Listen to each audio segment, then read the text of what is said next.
Dear students, I am Ramchandra Singh Chauhan from DPSBM Bellary. I hope that you will be happy and we shall study about organization of body. So dear students, आप ध्यान दीजिए, मैंने इससे पहले आपको plant tissue कराए थे। पहली वीडियो में प्लांट टिश्यूज के बारे में पूरा करा दिया है। प्लांट की जो एनाटॉमी है वो लगभग पूरी हो चुकी। आज एनिमल्स के बारे में लेके चलते हैं। एनिमल्स के बारे में बता रहे हैं आपको। तो एनिमल्स में जो ये लेसन है, प्राणियों में संरचनात्मक संगठन यानी कि स्ट्रक्चरल ऑर्गेनाइजेशन इन एनिमल्स।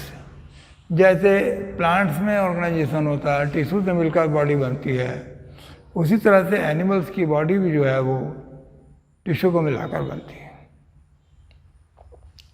तो टिश्यू की डेफिनेशन तो मैंने आपको एनिमल प्लांट्स में ही बता दी थी, डेफिनेशन एक ही है। अब आप यहाँ थोड़ा सा ये सोचेंगे कि इन्होंने पहले एक लेसन बीच में छोड़ दिया था, वो था प्राणियों के जो विभिन्न फाइलम्स हैं उसके बारे में। बेटे इस बार जो प्राणियों के फाइलम्स हैं वो सिलेबस में नहीं है। तो सिलेबस में ना होने के कारण इस साल उनको नहीं पढ़ाया जाएगा। जो एनिमल्स के विभिन्न फाइलम्स हैं जो चौथे लेसन में थे उनका नहीं पढ़ाया जाएगा, क्योंकि वो इस साल आपके सिलेबस से आउट है। तो आप ध्यान देंगे, आप आएंगे आप एनिमल के बॉडी ऑर्गेनाइजेशन पर। बॉडी किस प्रकार बनी है? तो सबसे छोटी यूनिट तो होती है सेल। आपको पता है स्ट्रक्चर की, बॉडी स्ट्रक्चर की सबसे छोटी यूनिट सेल होती है। एक सेल से भी बॉडी बन सकती है, अनेक सेल से भी बॉडी बन सकती है। जब एक ही सेल से बॉडी होगी तो वो यूनिसेलुलर एनिमल होंगे या यूनिसेलुलर ऑर्गेनिज्म होंगे। ज़्यादा सेल की बॉडी होगी मल्टीसेलुलर होंगे। तो इन मल्टीसेलुलर एनिमल्स में अलग अलग सिस्टम्स अलग अलग कार्य करते हैं।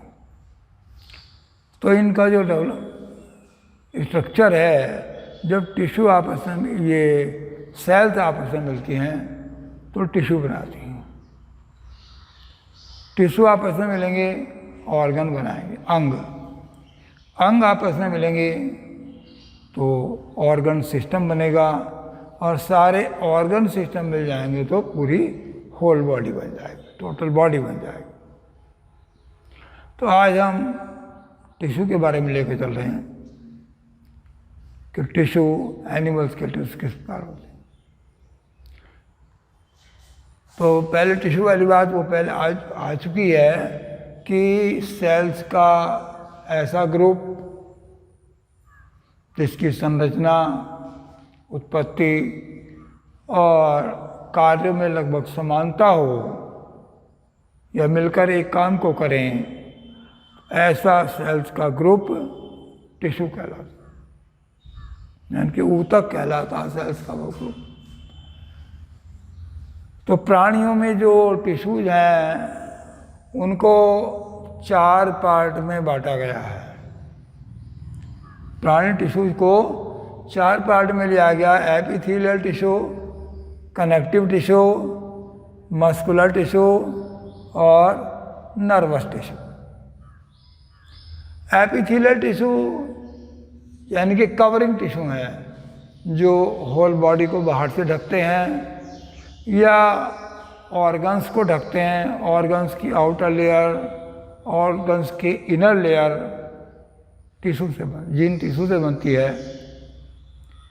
जैसे मान लो आपका कोई भी ऑर्गन है, आप नाक को ले लें, नाक के आउटर सरफेस, इनर सरफेस, जिससे बनी वो टिश्यू हो गया, ये वो क्या हो गया, एपिथेलियल टिश्यू हुआ। जो ऑर्गन की आउटर या इनर लेयर बनाते हैं या पूरी बॉडी के बाहर होते हैं, यानी कवरिंग का काम जो कर रहे हैं, ढकने का काम कर रहे हैं, चारों ओर से अंगों को प्रोटेक्शन दे रहे हैं, यानी कि सुरक्षा दे रहे हैं। ऐसे टिश्यू क्या कहलाते हैं, एपिथेलियल टिश्यू कहलाते हैं। तो एपिथेलियल टिश्यू में आपका जैसे स्किन होती है, त्वचा पूरी बॉडी को ढके हुए है, होल बॉडी को ढकना का काम तो स्किन करती है, तो स्किन भी एक टिश्यू हो गया, एपिथेलियल टिश्यू में आ गया स्किन। किसी भी, अब जितनी ये ट्यूब हैं, नलियां हैं जो रक्त का संचार कर रही हैं या एंजाइम से आ रही हैं, कोई चीज़ ले जा रही हैं, वो सब ट्यूब्स, चाहे उसमें सांस जा रहा हो, भोजन जा रहा हो या कोई एक्सक्रीटरी पदार्थ निकल रहा हो, उसकी जो ट्यूब्स हैं, नलियां हैं, उनकी जो सरफेस बनाती हैं वो टिश्यूज एपिथेलियम टिश्यू। अब इसमें इसके एपिथेलियल टिश्यू के टाइप होते हैं आपके। एपिथेलियल टिश्यू के टाइप में दो प्रकार का एपिथेलियल टिश्यू होता है। मेनली इसको दो भागों में बांटा गया, सिंपल एपिथेलियम और कंपाउंड एपिथेलियम। एक सिंपल, दूसरा कंपाउंड। सिंपल एपिथेलियम में एक सेल होती है, एक लेयर होती है सेलों की बस। सेल्स की लेयर कितनी होती है, सिंगल लेयर, ढकने वाली है ना, कवरिंग है एपिथेलियम। तो सिंपल में केवल सिंगल लेयर जो एपिथेलियम है वो सिंपल में आएगी, और जो मल्टी लेयर्ड एपिथेलियम है वो कंपाउंड में आ जाएगी, जिसमें कई लेयर बन जाती है। तो पहले हम सिंपल को लेकर चलेंगे।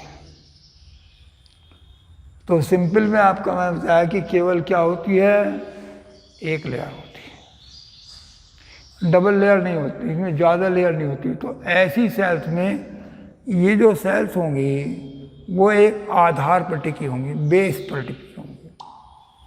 तो नीचे का एक सिरा इनका बेस पर होता है, एक सिरा फ्री होता है।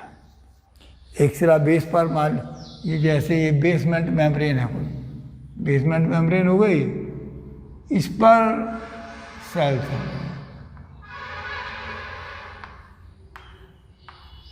तो इनका एक किनारा तो कहाँ हो गया, ये बेसमेंट मेम्ब्रेन पर स्थिर हो गया, और दूसरा जो किनारा है वो फ्री है, स्वतंत्र है।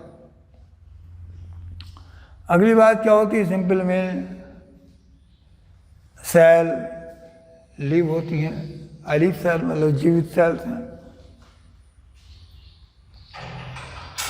इनमें इंटरसेलुलर स्पेस नहीं होते। सेल्स में क्या है, इंटरसेलुलर स्पेस नहीं होते, इंटरसेलुलर स्पेस की कमी होती,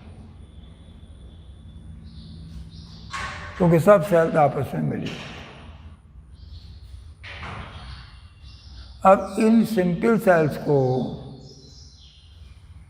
कुछ भागों में बांटा गया है, जैसा कि एनसीईआरटी में दिया हुआ है। मैं इनके पार्ट बता रहा हूँ आपको, कौन कौन सी सेल्स सिंपल एपिथेलियम में आती हैं। तो इसमें जो सेल्स आती हैं, पहली सेल्स होंगी इसमें, सबसे पहले सेल्स लें,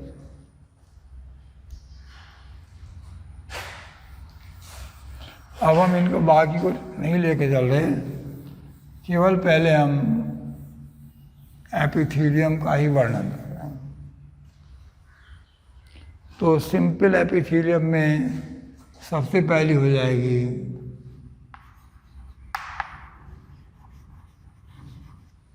सिंपल एपिथेलियम।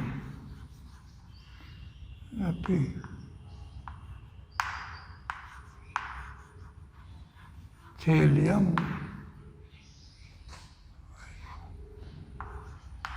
इसको एपिथेलियल भी कह देते हैं और एपिथेलियम भी कह देते हैं, एक ही बात है।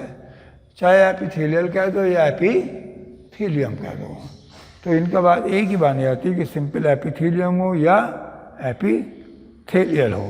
तो ये सेल्स, इसके जो टाइप हैं वो, पहला है एस्क्वामस, सबसे फर्स्ट होता है एस,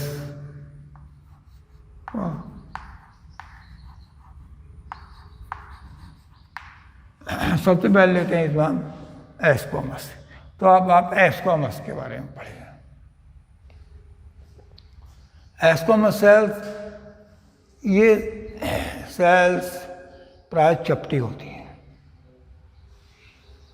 जैसे फर्श पर या दीवार पर टाइल लगा दी जाती है, टाइल चपटी होती है, तो ये सेल्स भी क्या होती हैं, टाइल की तरह से चपटी होती है।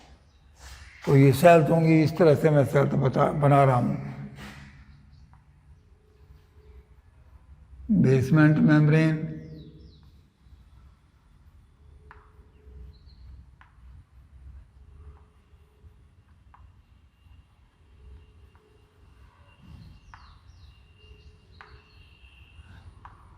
सेल्स प्राय चपटी होती हैं, टाइल की तरह लगी रहती हैं।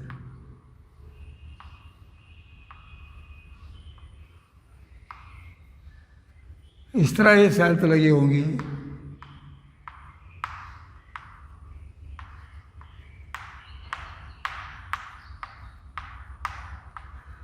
ये इनका न्यूक्लियस है। तो ये सभी सेल्स आपस में, इनमें जो है इंटरसेलुलर स्पेस बहुत कम होता है, यानी कि बीच में जगह खाली नहीं है। सब सेल्स एक दूसरे से जुड़ी हुई हैं, टाइटली जुड़ी हुई हैं सारी सेल्स। तो ये सेल्स होती हैं स्क्वामस सेल्स। ये कहाँ होंगी, ज़्यादातर जैसे स्किन होती है आपकी, स्किन में जो सेल्स हैं वो एस्क्वामस सेल्स हैं। तो एस्क्वामस सेल्स आपकी जैसे स्किन में हो गई आपकी, और ये किनारे जो होते हैं इनके वो रेगुलर नहीं होते, थोड़ा कटे फटे ऐसे होते हैं, कटे फटे से।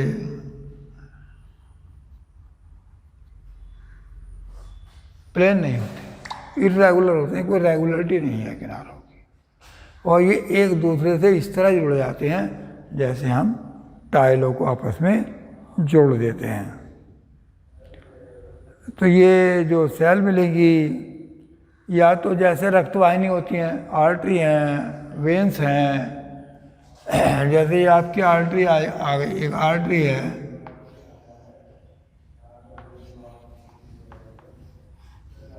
तो इसकी जो सतह है ये इधर की ये सतह किससे बनेगी, एस्क्वामस सेल से बनेगी। ऐसी सतह किससे बन जाती हैं, एस्क्वामस सेल से बन जाती हैं।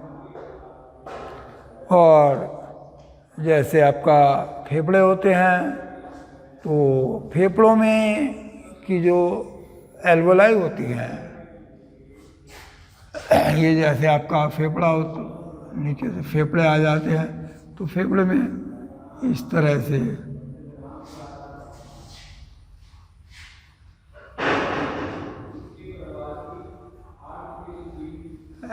ये आपके एल्वोलाई होते हैं। ये क्या होते हैं, एल्वोलाई, इनमें की वायु आकर बढ़ती है। तो इन एल्वोलाई की जो दीवार पतली होती है, इस पतली दीवार में भी ये सेल्स होती हैं फेफड़ों की एल्वोलाई की। तो इस तरह से कौन सा टिश्यू आया आपको समझ में, ये एस्क्वामस टिश्यू। हिंदी में बोलते हैं बेटा इसको सल्की एपिथेलियम। ध्यान रहे, क्या बोलेंगे हिंदी में इसको, सल्की, जैसे सल्क होते हैं, सल्की एपिथेलियम हो जाएगा ये। तो आपको दूसरा होता है इसमें क्यूबॉइडल।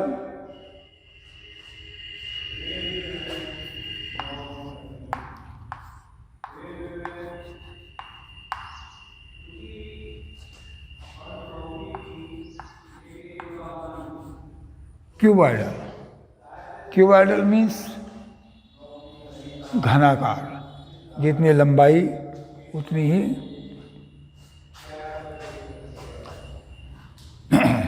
क्यूबॉइडल मीन्स जितनी इसकी लंबाई होगी उतनी क्या होगी, क्यूबॉइडल एपिथेलियम। तो ये सेल्स आपको दिखाता हूँ मैं, यानी कि जैसे लंबाई उतनी लगभग लंबाई चौड़ाई मोटाई क्या होती है, समान होती है। लंबाई चौड़ाई मोटाई एक जैसी होगी, तो ये सेल्स होते हैं क्यूबॉइडल। ये भी एक बेसमेंट मेम्ब्रेन पर टिकी होंगी। बेसमेंट मेम्ब्रेन, ये बेसमेंट मेम्ब्रेन आ जाएगी आपकी, इस पर ये सेल्स इस तरह सेल्स लगी हो।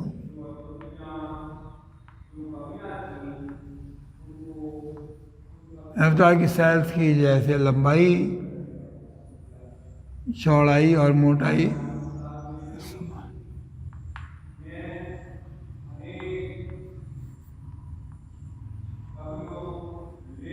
ये पीछे से आ रही, तो इस तरह की ये सेल्स क्या होंगी, क्यूबॉइडल। ये नीचे बेसमेंट मेम्ब्रेन आ गई आपकी पूरी, और ये सेल्स आ गई। तो ये सेल्स कौन सी भी आपकी, क्यूबॉइडल सेल्स। तो ये कहाँ पर मिलती हैं, इनका काम होता है ज़्यादातर विसरण, विसरण करती हैं, यानी कि डिफ्यूजन, इनसे रिस कर पदार्थ बाहर निकलते हैं। तो ऐसी सेल्स या तो नेफ्रॉन में होंगी, जो किडनी के अंदर नेफ्रॉन होते हैं, उन नेफ्रॉन में ये सेल्स होती हैं। नेफ्रॉन्स की जो ये ट्यूब होती है, कॉन्वोल्यूटेड ट्यूब्यूल होती है, तो जो कॉन्वोल्यूटेड ट्यूब्यूल है उसकी जो सेल्स होंगी वो क्यूबॉइडल होंगी, क्योंकि इनमें विसरण का काम होता है। तो ये वहाँ मिलती हैं, नेफ्रॉन्स में मिलेंगी और ग्लैंड्स में मिलेंगी। ग्लैंड्स में भी यही सेल होती हैं। ग्लैंड का मतलब, क्योंकि ग्लैंड्स में पदार्थ बनते हैं वो रिस कर बाहर निकलते रहते हैं। तो ये सेल्स आपकी क्यूबॉइडल सेल्स। एक सेल्स आती हैं इसी में कॉलुमनर, कॉलुमनर,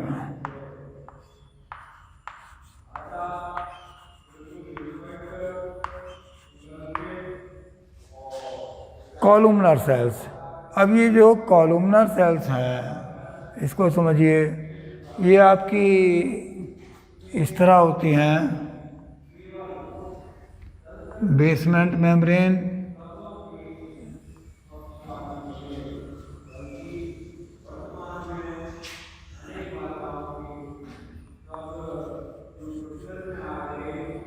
बेसमेंट मेम्ब्रेन पर ये पिलर की तरह खड़ी होती है, यानी कि इनकी लंबाई अधिक होगी और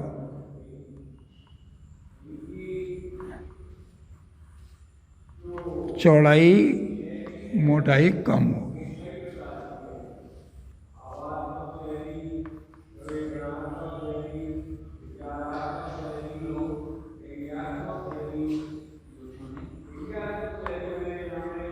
ये सेल्स हो जाती हैं कॉलुमनर सेल्स। ये न्यूक्लियस है,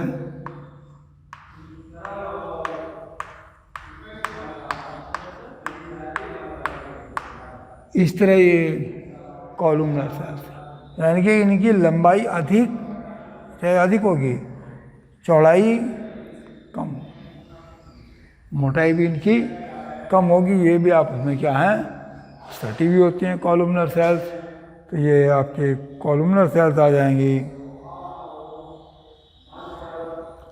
अब इसमें कॉलमनर सेल्स में 2-3 टाइप आ जाते हैं। वैसे ये भी अवशोषण का और एक तो अवशोषण का काम करती हैं और विसरित होकर इनसे भी पदार्थ बाहर निकलते रहते हैं। तो इनमें जो टाइप आते हैं, यदि इनके सिरे पर सीलिया हैं, ये स्वतंत्र सिरे जो होते हैं, इनके एक सिरा तो लगा हुआ किससे, ये बेसमेंट मेम्ब्रेन से, दूसरा सिरा फ्री है। अब ये फ्री सिरा या तो इस पर विल्लाई हो सकते हैं, इस पर ये छोटे छोटे उभार हो सकते हैं, माइक्रो विल्लाई टाइप हो जाते हैं, ऐसे हो जाते हैं, इस तरह हो जाएंगे सर। या फिर इन पर सीलिया हो जाते हैं, फ्री सिरे पर इनके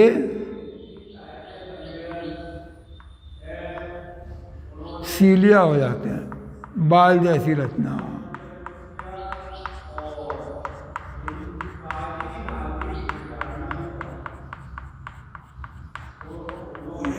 ये हो सकते हैं। यदि ऐसी रचना हो जाएंगी बाल जैसी रचना, तो ये सीलिएटेड कॉलमनर एपिथेलियम। बाल जैसी रचना बनी है तो क्या कहलाएंगी, ये सीलिएटेड कॉलमनर एपिथेलियम। ये जो है जैसे आपकी आहार नली है, उसमें मिलेंगी आपकी ये सेल्स, आंत में मिलेंगी। तो मैंने बताया था इन पर कभी कभी ऊपर विल्लाई हो जाते हैं, तो विल्लाई वाली तो ज़्यादातर भाई आंत में मिलेंगी, जो आप शोषण करेंगी भोजन, पचे पचाए भोजन को आप शोषित करेंगी, वो कहाँ मिलेंगी, आंत में, क्योंकि भोजन का अवशोषण आंत में होता है, आमाशय में होता है, तो वहाँ पर ये नलिकाएँ मिलेंगी। और यदि ये सीलिया हैं, तो सीलिया वाली सेल जो मिलती हैं, ये ज़्यादातर या तो फिर श्वसन मार्ग में मिलेंगे, वायु को आगे धकेलने के लिए, जैसे ट्रैकिया है, ट्रैकिया में मिलेंगी, ब्रोंकाई में मिलेंगी, इनके श्वसन मार्ग में मिलेंगी, नाक में भी मिलेंगी। तो इस तरह से ये सेल, या फिर जहाँ हमारे ये सेक्स सेल जाते हैं, गति करते हैं, उसमें मिलेंगी। वो किस में है, जैसे आपका ओविडक्ट है, ओविडक्ट में ओवम को आगे बढ़ाने का काम सीलिया करते हैं। या वास डिफरेंस है, उसमें स्पर्म को आगे बढ़ाने का काम ये सीलिया करते हैं। ऐसी जगहों पर ये सेल्स आपकी सीलिएटेड सेल्स मिल जाएंगी। कभी कभी ये सेल्स ग्लैंड्स, अब ये जो क्यूबाइडल सेल्स हैं, ये ग्लैंड्स बना लेती हैं, कभी क्या बना लेंगी, ग्लैंड्स। अब ग्लैंड्स इनकी या तो होंगे यूनिसेलुलर या फिर मल्टीसेलुलर ग्लैंड्स हो जाती है। तो यूनिसेलुलर ग्लैंड्स यानी कि वो ग्लैंड्स जो एक ही सेल से बनी होगी, वो यूनिसेलुलर ग्लैंड होगी, एक ही सेल से बनी ग्लैंड, सेल ऐसे हो जाएगी, थोड़ा ऐसी सेल्स हो जाएगी रचना, तो ये यूनिसेलुलर हो गई। ये ग्लैंड्स का काम करेगी ये सेल। मल्टीसेलुलर ग्लैंड्स भी होती हैं। मल्टीसेलुलर ग्लैंड्स इस तरह से जैसे बहुत सारी सेल्स हो जाएं, ये ग्लैंड्स अनेक सेल्स से मिलकर बनी है, तो मल्टीसेलुलर ग्लैंड हो जाएगी। ऐसे ये क्या बना लेंगी, ग्लैंड बना लेंगे। अब ग्लैंड्स आप जानते हो, जैसे कि सलाइवरी ग्लैंड्स हैं, वो बनती हैं, या गॉबलेट ग्लैंड्स हैं, तो गॉबलेट ग्लैंड का तो सबसे ये जो यूनिसेलुलर ग्लैंड है, इसका एग्जाम्पल गॉबलर ग्लैंड है। सलाइवरी ग्लैंड में आपके ये आ जाएंगी मल्टीसेलुलर ग्लैंड, ये सलाइवरी ग्लैंड आ जाएंगी। ऑयल ग्लैंड्स हैं, ऑयल ग्लैंड्स भी ये यूनिसेलुलर होती हैं। स्वेट ग्लैंड्स हैं, जिससे पसीना निकलता है। तो ये ग्लैंड्स के आपके एग्जाम्पल आते हैं। तो ये हो गए आपके सिंपल एपिथेलियम। तो क्या एनसीईआरटी में इतना ही वर्णन दिया हुआ, स्टॉप चाहे ज़्यादा हो जाते हैं। कभी कभी ये ऐसी लगती हैं जैसे कि दो स्तर हों, लेकिन वास्तव में एक ही स्तर होता है उनका। रियल में स्तर एक ही होता है, लेकिन कभी कभी देखने में दो स्तर दिखाई देते हैं। वो कैसे हो जाता है? वो इस तरह हो जाता है। होती यही सेल हैं, कॉलमनर सेल्स। इसमें एक सेल ऊपर से आई, जैसे बेसमेंट मेम्ब्रेन आपकी है,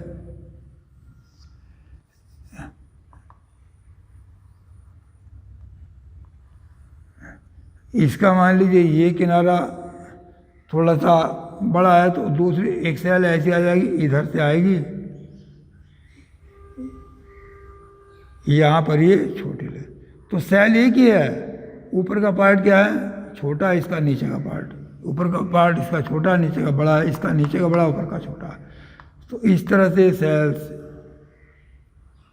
हो जाती हैं। कहीं किसी का अपर पार्ट बड़ा होता है तो किसी का लोअर पार्ट बड़ा होता है, लेकिन स्तर एक ही होगा। वहाँ पर देखने में ऐसा लगता है कि जैसे दो स्तर हो गए। तो इसको बोलते हैं pseudo epithelial, pseudo layered epithelial. तो इनमें जो न्यूक्लियस होता है वो सेल के चौड़े भाग में होता है। जहाँ सेल का चौड़ा भाग है उस जगह पर न्यूक्लियस हुआ। तो आपके इस तरह से ये सिंपल एपिथेलियम टिश्यू आ जाते हैं।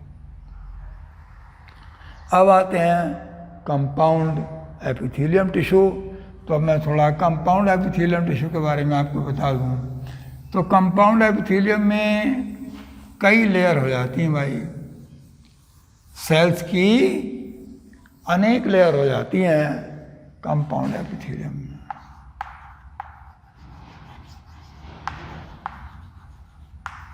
कंपाउंड एपिथेलियम, ये कंपाउंड एपिथेलियम है। तो कंपाउंड एपिथेलियम ज़्यादातर स्किन में मिलती है। हमारी जो स्किन है ये कंपाउंड एपिथेलियम है, और विशेष तौर से कंपाउंड एपिथेलियम हथेली और तलवों में मिलती है, क्योंकि यहाँ कई स्तर होते हैं। जहाँ पर घर्षण ज़्यादा होता है वहाँ पर ये कंपाउंड एपिथेलियम होती है। इसकी सेल्स एक के ऊपर एक, ये सेल्स हैं एक के ऊपर एक, नीचे ऊपर इसकी कई लेयर हो जाती है। अनेक लेयर इसकी क्या हो जाएंगी? नीचे ऊपर हो जाएंगी। तो ये कहलाएगा आपका कंपाउंड एपिथेलियम, अनेक लेयर का बना हुआ। तो इसमें ये होता है जो अपर सेल्स होती हैं, बाहर की सेल्स होती हैं, वो धीरे धीरे डेड हो जाती हैं। डेड हो जाती हैं तो ये बाहर उतरती चली जाती हैं, नीचे से नई सेल बनती चली जाती हैं। तो यह आपका आया कंपाउंड एपिथेलियम। अब कंपाउंड एपिथेलियम के बाद हम लेते हैं कनेक्टिव टिश्यू लेंगे। अब आप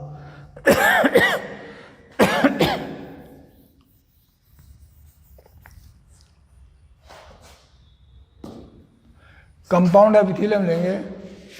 तो कंपाउंड एपिथेलियम इसके बाद हम देखेंगे और वर्णन करेंगे हम। आपने एक टिश्यू पूरा पढ़ लिया जो एपिथेलियम टिश्यू था, यानी कि सिंपल कंपाउंड दोनों आगे। आप दूसरा कनेक्टिव टिश्यू लेते हैं। ये कनेक्टिव टिश्यू यानी कि ऑर्गन्स को आपस में जोड़ने का काम करता है। ऐसा टिश्यू जो ऑर्गन्स को आपस में क्या करता है? जोड़ता है। एक पार्ट को दूसरे पार्ट से जोड़ता है, उसको बोलते हैं कनेक्टिव टिश्यू। कनेक्टिव मीन्स जोड़ने वाला।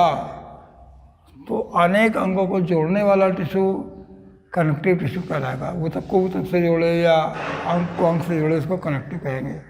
ये कनेक्टिव टिश्यू में ज़्यादातर जो आपका होता है बॉडी का अधिकांश भाग कनेक्टिव टिश्यू को बना होता है। ज़्यादातर भाग जो बनता है वो, यानी कि मानिए लगभग बॉडी का 30% पार्ट कनेक्टिव टिश्यू का बना होता है। तो इसमें जो मैट्रिक्स होता है वो इसी के द्वारा स्रावित सेल्स से बनता है। इसी की सेल्स स्रावित करती हैं कुछ पदार्थ, वो मैट्रिक्स का काम करता है जिसमें इसकी सेल्स क्या होती हैं आपस में पड़ी रहती है। तो ये टिश्यू, इसमें कई टिश्यू आएंगे आपके, बोन्स वगैरह आएंगी, कार्टिलेज आएंगी। अब इनके हम पार्ट्स को अलग अलग करते हैं। तो ये टिश्यू हमारे 3 टाइप में आ जाएंगे। एक तो होते हैं लचीले टिश्यू, दूसरे होते हैं सघन टिश्यू, तीसरे होते हैं स्पेशल टिश्यू। यानी कि ढीले लचीले टिश्यू मीन्स ढीले ढाले टिश्यू, जो टिश्यूज क्या होते हैं लूज पड़े रहते हैं, उनको बोलते हैं हम लचीले टिश्यू।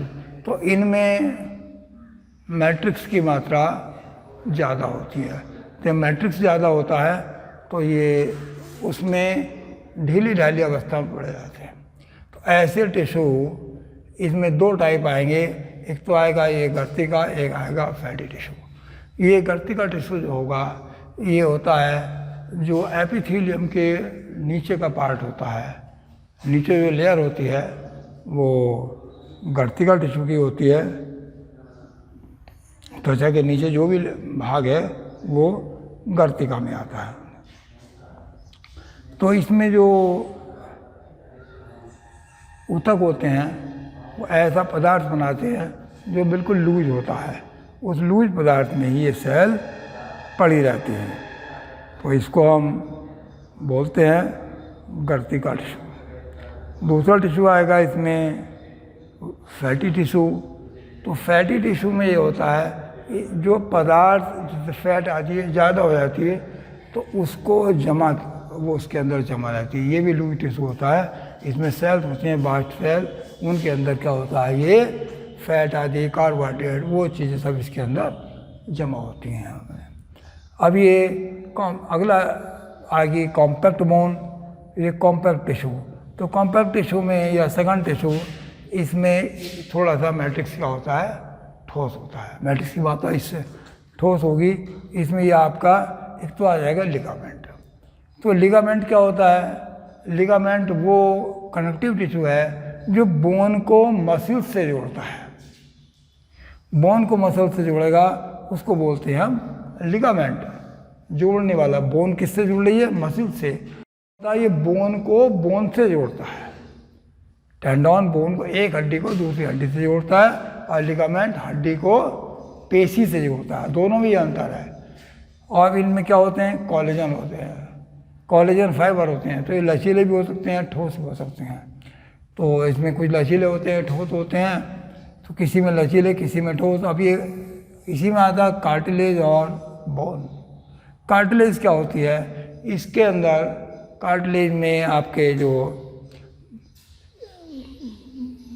ये अपनी शेप में इसके अंदर इलास्टिसिटी ज़्यादा होती है। इसके अंदर इलास्टिन तंतुओं की अधिकता होती है। इलास्टिन तंतु ज़्यादा होंगे तो ये आपका कार्टिलेज होगा। इसी की सेल, इसकी जो सेल्स होती हैं इसी के द्वारा बने पदार्थ की वैक्यूल में स्थित होती हैं। इसी के द्वारा बनी हुई वैक्यूल होती हैं। जो मैट्रिक्स होता है, मैट्रिक्स से इसकी सेल्स जो मैट्रिक्स बनाएंगी उसी की वैक्यूल में इसकी सेल धंसी रहती है और इसमें कुछ जल की मात्रा अधिक होती है कार्टिलेज में। तो ढीला ढालापन होता है। तो ये कार्टिलेज जो होती हैं ये घर्षण से बचाती हैं। क्या करती हैं? घर्षण से अंगों को बचाती है। जैसे कोनी है, हिलाते हैं, यदि यहाँ कार्टिलेज ना हो तो आपस में घर्षण होगा, हिलाते हैं घर्षण होगा, कंधे में होगा। तो ये घर्षण से बचा रही है। तो इसलिए ये मुलायम होती है। कान में कार्टिलेज होता है, रीढ़ की हड्डियों के बीच में कार्टिलेज होता है और नाक में कार्टिलेज होता है। तो ये कार्टिलेज की उपस्थिति है। और बच्चे भ्रूण में ज़्यादातर कार्टिलेज होता है, बोन कम होती हैं, अधिकांश से कार्टिलेज होता है। और कार्टिलेज में यदि इसमें जो मैट्रिक्स है उसमें लवण जमा हो जाए, फॉस्फेट लवण की अधिकता हो जाए, तो ये बन जाती है बोन। ये कठोर होती है, इसके अंदर हड्डियों का ये आरबीसी वगैरह बनती हैं। और एक टिश्यू होता है स्पेशल, उसको बोलते हैं हम ब्लड। और ब्लड टिश्यू का वर्णन जब ब्लड वाला चैप्टर आएगा उसमें कराया जाएगा। ब्लड एक कनेक्टिव टिश्यू, ये कनेक्टिव टिश्यू है ये भी, क्योंकि इसके अंदर भी सेल हैं और लिक्विड पार्ट है, ये तरल संयोजी होता है क्योंकि इसके अंदर सेल होती हैं। सेल ना होती तो ऊतक ना होता। तो इसका जो डिटेल है वो जो सर्कुलेटरी सिस्टम आएगा उसमें पढ़ाया जाएगा। और तब आगे के लिए जो 2 टिश्यू बचे हैं वो अगले वीडियो में आपको पढ़ाएंगे। तब तक के लिए धन्यवाद।